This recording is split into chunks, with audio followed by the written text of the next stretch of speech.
Bienvenido al curso online de mecánica de fluidos.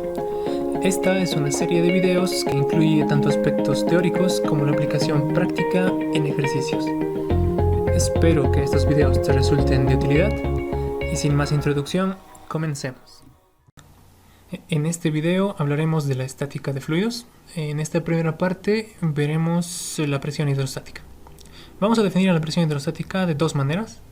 La primera, va a ser esta definición. Vamos a definirla como fuerza por unidad de área. Concretamente en este caso tengo acá una porción de área definida llamada A, del cual tengo su vector normal, ¿no? El vector A.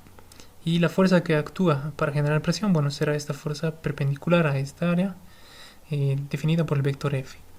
Esa es una primera definición de la presión. Sin embargo, si recordamos lo que habíamos visto en el tensor de tensiones, que es este que está representado acá, podemos también definir la presión como el promedio de los esfuerzos normales. En un fluido en reposo, que es el caso hidrostático, sabemos por la ley de viscosidad de Newton que al no haber movimiento no habrán esfuerzos cortantes y únicamente existirán estos tres elementos del tensor de tensiones. Y la presión es el promedio de esos esfuerzos normales, con un signo negativo, lo que significa que en sí la presión no es un esfuerzo de compresión, al contrario de estos esfuerzos que eran esfuerzos de tracción. Bien, acá vamos a también aclarar que la presión no es una magnitud escalar. Acá vemos un poco que básicamente está definido en función de vectores, pero tampoco es una magnitud vectorial. Esto debido a que un vector, normalmente en un punto, yo lo represento con una cierta dirección, ¿no? Como en el caso de una fuerza. En el caso de la presión, en un punto, yo no sé exactamente la dirección de la presión, ¿no? Esa dirección de presión dependerá de cuál es la superficie sobre la cual se aplica esa presión. Es necesario entonces conocer un área sobre la cual se aplica. Entonces, en sí, tampoco es una dimensión vectorial, ¿no? La presión no es una cantidad vectorial. Acá podemos ver un poco que, ya que es derivado del tensor de tensiones, es una cantidad de algún tipo tensorial, ¿no? Y si vemos esta definición de acá, vamos a recordar que la definición de esfuerzo era fuerza sobre área, ¿no? Entonces la presión es también un tipo de esfuerzo. En este caso es un esfuerzo normal, un tipo normal representado por sigma, ¿no? Y según esta ecuación podemos ver cuál es la relación con los esfuerzos normales. Bien, vamos a ver ahora la dirección de la presión, ¿no? Entonces, ¿en qué dirección se da la presión en un punto? Para eso vamos a empezar citando el principio de Pascal. Ese principio nos dice lo siguiente, que la presión aplicada en un punto de un fluido en reposo se transmite por igual en todas las direcciones. El punto del fluido al que estamos haciendo alusión es este de acá. Entonces, si yo tengo un fluido en un recipiente y en un punto yo puedo generar presión, en este caso sería, si yo aplico una fuerza en este cilindro a través de esta área, generaré presión en este punto. Esa presión generada en este punto se transmite por igual en todos los puntos y en todas las direcciones. Eso significa que en este punto se va a repercutir el incremento de presión que yo he causado acá, o también en este otro, ¿no? Y para saber la dirección de la presión, por ejemplo en este punto donde ya tengo una superficie en contacto, la presión se verá de forma perpendicular, ¿no? Por ejemplo en ese otro punto, tendré el vector de presión o la presión que será entonces perpendicular a esta superficie. Y eso nos dice el principio de Pascal, entonces que la presión que yo genero en este punto se repercute por igual en cualquier punto del fluido, en todos los puntos del fluido y en todas las direcciones, siempre en sentido perpendicular, en este caso a la superficie de contacto. Entre las aplicaciones del principio de Pascal están, por ejemplo, las prensas hidráulicas. En este caso, tengo un fluido comunicado por dos cilindros. En este caso, en el lado que yo he llamado este punto de acá, el punto 1, donde yo ejerceré presión, voy a ejercer una fuerza F1 en esta área, ¿no? Conocida, designada área 1. Por lo tanto, la presión será F1 sobre el área 1. Y esa presión generada en este punto va a poder transmitirse a cualquier otro punto del fluido, ¿no? En cualquier otro punto. En concreto vamos a analizar este punto de acá, donde tengo el área 2. Entonces acá aparecerá una fuerza F2, de forma que la presión que tenía acá también sea igual a la que tengo acá, ¿no? En este caso será F2 sobre el área 2. Y de esta igualdad de presiones, F1 sobre área 1 igual a F2 sobre área 2, si despejo la fuerza 2, encontraré esta expresión. Será igual a la fuerza F1 por el área 2 sobre el área 1. Si yo ahora me pongo a analizar este cociente de áreas, y en el caso en que yo tenga el área 2 mayor al área 1, como es en este ejemplo, este cociente dará un valor mayor a 1, ¿no? Y al multiplicar un valor mayor a 1 por la fuerza F1, la fuerza F2 será mayor a la fuerza F1. En sí, esto es el principio de los gatos hidráulicos. Entonces, si yo ejerzo una pequeña fuerza en un cilindro pequeño, en un cilindro mucho más grande, la fuerza hidráulica generada, transmitida por el fluido, será mucho mayor. Este es un principio bastante utilizado en todos los sistemas hidráulicos. Bien, vamos a hablar ahora de las unidades y de las escalas de presión. Empezaremos hablando de las escalas de presión. Y bueno, vamos a definir para empezar lo que es la presión absoluta igual a cero, o vamos a hablar del vacío absoluto. El vacío absoluto es, bueno, la ausencia de presión total. Esta se da en la ausencia de materia, ¿no? Donde no tenemos moléculas que estén agitadas o impactando contra las paredes de un recipiente. Entonces ahí es donde no se genera presión en absoluto. Eso lo vamos a conocer como la presión absoluta igual a cero. Y cualquier medida de presión, bueno, de algún nivel de presión, que en este caso la medida de cualquier punto o de cualquier nivel de presión respecto a ese vacío absoluto, vamos a conocerlo como presión absoluta. Y luego tenemos la presión atmosférica. La presión atmosférica es la presión que ejerce la atmósfera terrestre sobre la superficie de la Tierra.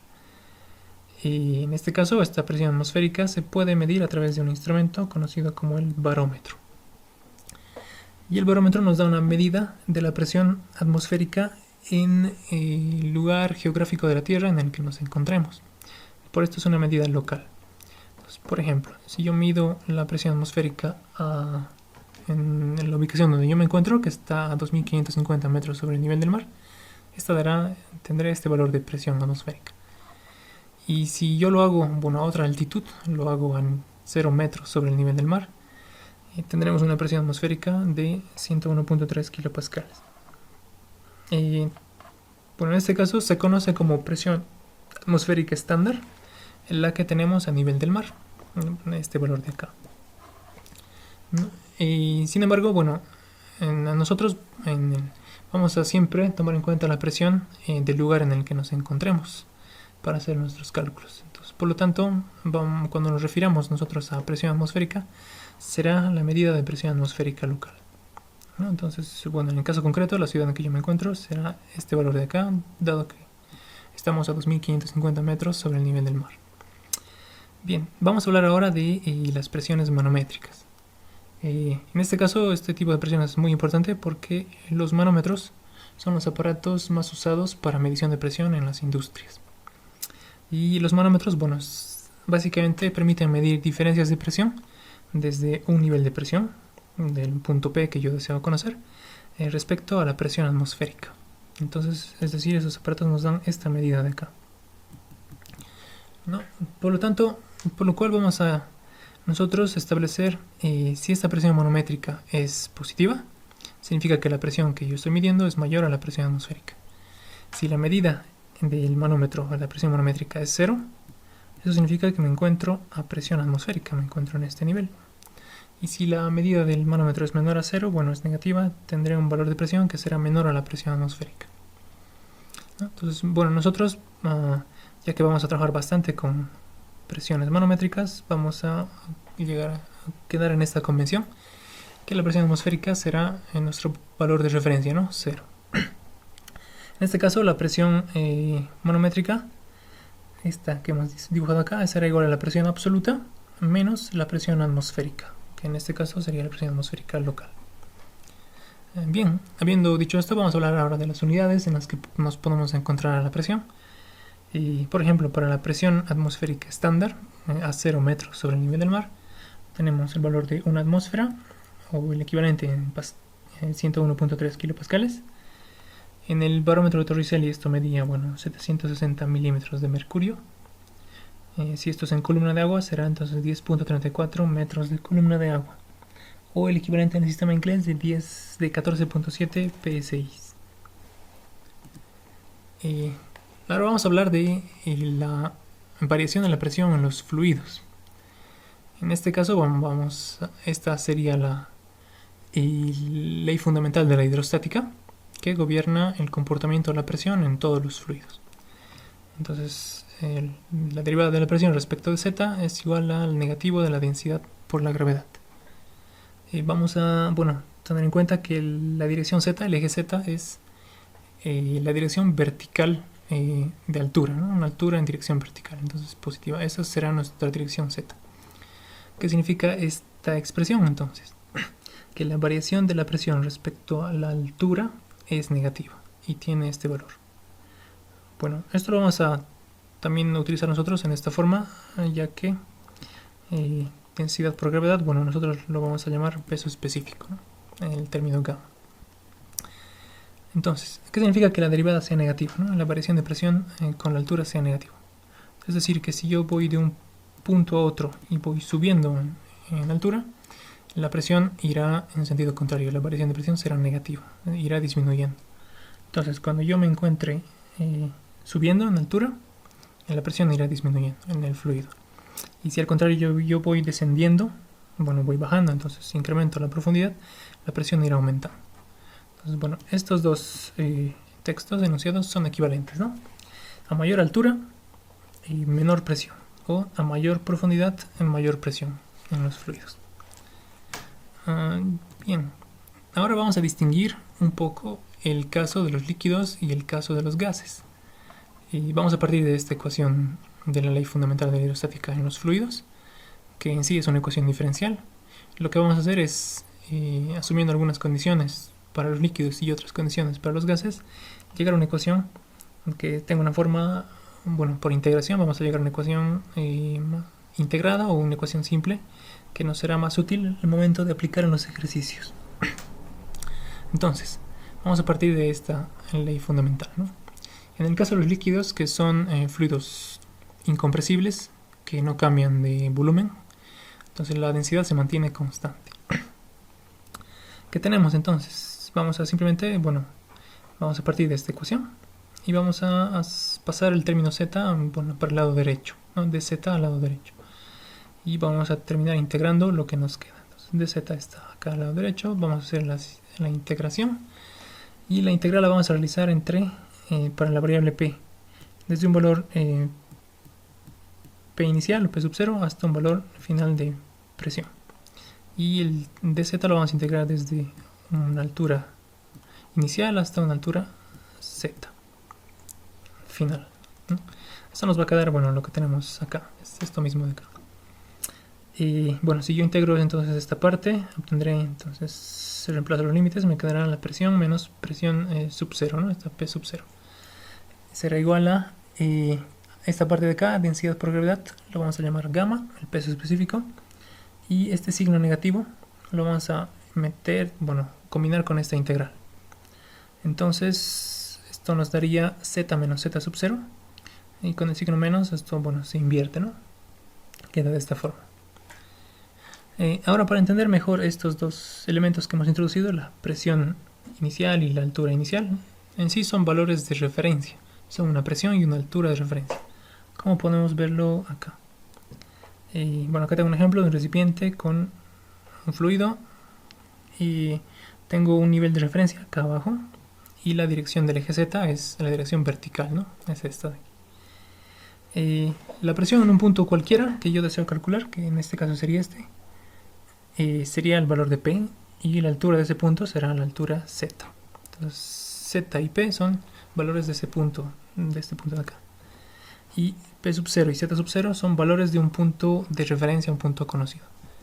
Por lo general vamos a tomar este nivel de referencia, esta superficie libre de fluido, la superficie expuesta a la atmósfera, como ese punto o ese nivel de referencia. Entonces este será nuestro punto donde vamos a establecer la presión P sub 0 y la altura Z sub 0.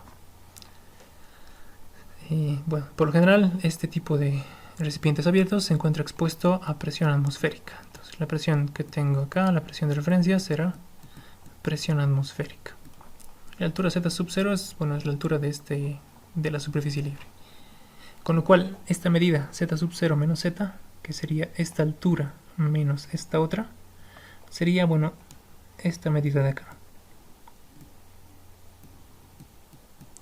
Nosotros vamos a llamar esta variable h, ¿no? Profundidad simbolizada por h. Entonces en sí, esta medida es h. La profundidad respecto a la superficie libre, ¿no? Esta profundidad en el fluido. Con lo cual, si finalmente despejo la presión, tendría que la presión en este punto del fluido será igual a la presión de P sub 0 de referencia en este punto, más el peso específico por la profundidad en el fluido. Bueno, de hecho, por lo general hemos dicho que la presión de referencia será también la presión atmosférica. Podríamos entonces utilizar esta ecuación de forma equivalente. Y incluso aún más podríamos simplificar diciendo que la presión atmosférica en medida en un manómetro, esto nos daría 0, ¿no? Entonces, la ecuación quedaría todavía más simplificada. Vamos a hacer lo mismo con los gases. Vamos a partir de la ley fundamental de la hidrostática y vamos a integrar esta ecuación de acuerdo a las condiciones en los gases. En el caso de los gases que son compresibles, el volumen varía con bastante facilidad de acuerdo a la presión y a la altura. Entonces la densidad no es constante, ¿no? Para hallar una función de densidad vamos a hacer esta suposición, que la temperatura sea constante. Esta es una suposición relativamente válida en la atmósfera. Entonces podríamos suponer que la atmósfera se encuentra a 20 grados centígrados, el aire ambiente. Para esta condición de temperatura constante, si yo parto de la ecuación de estado de los gases ideales, puedo llegar a esta conclusión, que cuando la temperatura es constante, la presión sobre la densidad será constante. Y bueno, al ser este valor constante, puedo decir que entonces será igual a una presión de referencia sobre una densidad de referencia, ¿no? Esto básicamente es un valor mantenido constante en cualquier circunstancia. Y si de esta porción de la ecuación yo despejo la densidad, obtendría una función de densidad en función de la presión. Entonces la densidad será igual a la presión por la densidad de referencia sobre la presión de referencia. Voy a reemplazar esta ecuación de densidad dentro de esta ecuación diferencial y vamos a realizar la integración. Bueno, acá lo he reemplazado. Todo esto es la densidad. Y lo que voy a hacer ahora es pasar todas las presiones, todo el término P para el lado izquierdo y Z para el lado derecho. Acá quedará entonces esta dP sobre P y acá, bueno, dz, ¿no?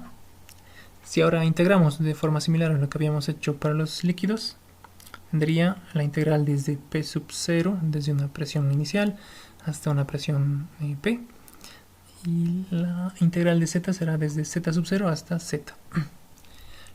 Bueno, acá esta integral nos daría un logaritmo de P sobre P, es logaritmo de P, y si reemplazamos los límites obtendríamos por propiedades de logaritmos, logaritmo de P sobre P sub 0, ¿no? De esta manera.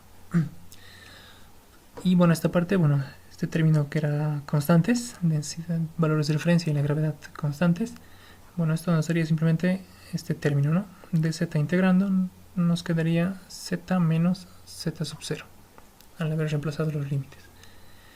Bien, bueno, ahora sí de acá yo despejo la presión. Tendría que usar un exponencial para ambos lados y pasar algunos términos para del lado izquierdo al lado derecho. Vamos a llegar finalmente a esta expresión, donde la presión es igual a P sub 0, a todo este término exponencial. En esta ecuación, bueno, P sub 0, ρ sub 0, la densidad 0, Z sub 0, son estos valores de referencia, ¿no? Valores conocidos de la atmósfera o del gas en algún punto. En el caso concreto del aire, por ejemplo, para la presión atmosférica, ese punto sería un punto situado a nivel del mar, donde la altura Z es 0 metros, la presión valdría exactamente una atmósfera, 101.3 kilopascales, La densidad de referencia sería 1.22 kilogramos por metro cúbico. Y con esto, bueno, el término Z y P serían la altura y la presión en un punto cualquiera, ¿no? del fluido. Para entender mejor esto vamos a ver un ejemplo. En este ejemplo, bueno, tenemos el cálculo de presión atmosférica a una cierta altitud para atmósfera isotérmica. Y bueno, suponiendo entonces esas condiciones isotérmicas para la atmósfera, una temperatura constante, calculemos la presión y la densidad a una elevación de 2000 metros. Si la presión es 10.5 pascales, la densidad 1.24 kilogramos por metro cúbico a nivel del mar. ¿Qué información nos dan en esto? Bueno, acá este valor de presión, esta densidad y la altura a nivel del mar son la presión de referencia, la densidad de referencia y bueno, Z sub 0, la altura de referencia, que sería igual a 0, ¿no? A nivel del mar. Y este valor de acá, en 2000 metros, es el lugar donde yo deseo estimar la presión. Esto será la altura de ese punto. Simplemente entonces vamos a reemplazar esos términos en esta ecuación y con eso obtendríamos, haciendo el reemplazo, bueno, el valor de la presión a esta altitud, ¿no? La presión a 2000 metros, que será entonces 78.4 kilopascales, lo cual es un valor bastante bien aproximado de la presión atmosférica. Y en un programa en el PyFlow obteníamos 78.8 kilopascales. Y la variación puede darse por bueno, las condiciones isotérmicas o la temperatura. Pero ya es bastante decente la aproximación, ya tenemos un error en el último decimal, ¿no? Bien, ahora que hemos visto estos dos casos, vamos a hacer un resumen de la variación de presión en los fluidos. En el caso de los líquidos, si recordamos a lo que habíamos llegado a esta expresión. Y que la presión en un fluido es presión de referencia más el peso específico por la profundidad. Si consideramos que la presión de referencia es presión atmosférica y vale 0, esto nos quedará simplemente que en la variación de presión en un fluido será igual al peso específico por la profundidad. Y es en esta forma que utilizaremos entonces en el caso de los líquidos. En el caso de los gases hemos llegado a esta expresión, ¿no? Para la presión en un cierto punto, a partir de valores de presión, densidad y altura como valores de referencia. Sin embargo, aquí vemos, por ejemplo, que en algo de 2000 metros la presión varía de 101.3 kilopascales a 78.4, cambiaría una cierta cantidad. En general, en la atmósfera, el valor de una atmósfera de presión se genera a lo largo de 30 kilómetros de atmósfera. Una capa de 30 kilómetros de atmósfera sobre nosotros es la que genera esta presión. Por lo que vamos a ver que la presión en los gases, bueno, en el caso del aire, de la atmósfera, varía muy lentamente. Si yo considero un problema en el que tengo distancias en metros, la variación de presión en el gas será bastante pequeña o poco apreciable en comparación a la de la variación de presión en los líquidos. Por lo tanto, vamos a decir que esta variación de presión será prácticamente 0, ¿no? La vamos a despreciar. Lo que vamos a decir es que en los gases no existirá una variación de presión apreciable o medible. Bien, bueno, esto lo vamos a ver ya en la aplicación en ejercicios. Esto sería todo en este video y nos vemos entonces en un próximo video.